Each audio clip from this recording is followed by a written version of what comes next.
come facciamo ad aiutare le persone con disabilità? La risposta è provando a trovare loro un buon posto di lavoro. Ecco, dentro questa domanda e questa risposta però c'è tutta una complessità. Si parla di persone plurali con tante diverse disabilità e tanti diversi talenti. Ci sono tanti soggetti da coinvolgere. Buongiorno a tutti, benvenuti.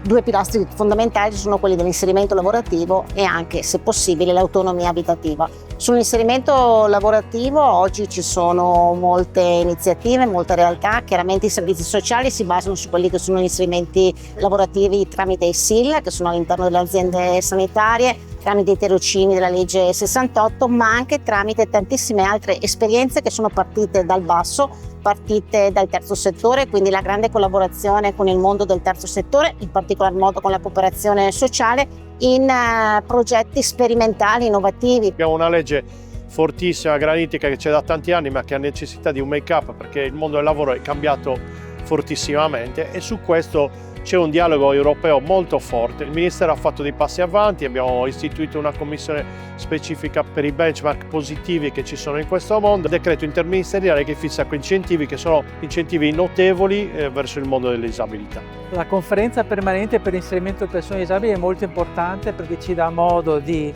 fare il punto sulle associazioni in Veneto, di avere dei dati, di vedere a che punto è la programmazione regionale, ma sappiamo che ancora c'è strada da fare, stiamo lavorando nell'ambito della formazione, dell'istruzione, dell'ausilio per l'adattamento dei posti di lavoro.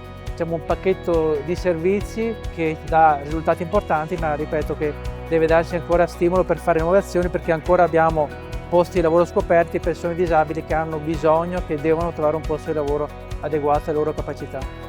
La parte sociale non può non dialogare con la parte sanitaria, ma abbiamo capito che nel progetto di vita deve poter dialogare con il mondo del lavoro, con le comunità, che devono dimostrarsi appunto comunità inclusive, sapendo cogliere anche quelle che sono le potenzialità di queste persone, di queste risorse. L'elemento nuovo di quest'anno è proprio caratterizzato dalla crescita dell'azione di politiche attive che è avvenuta nel corso del 2023.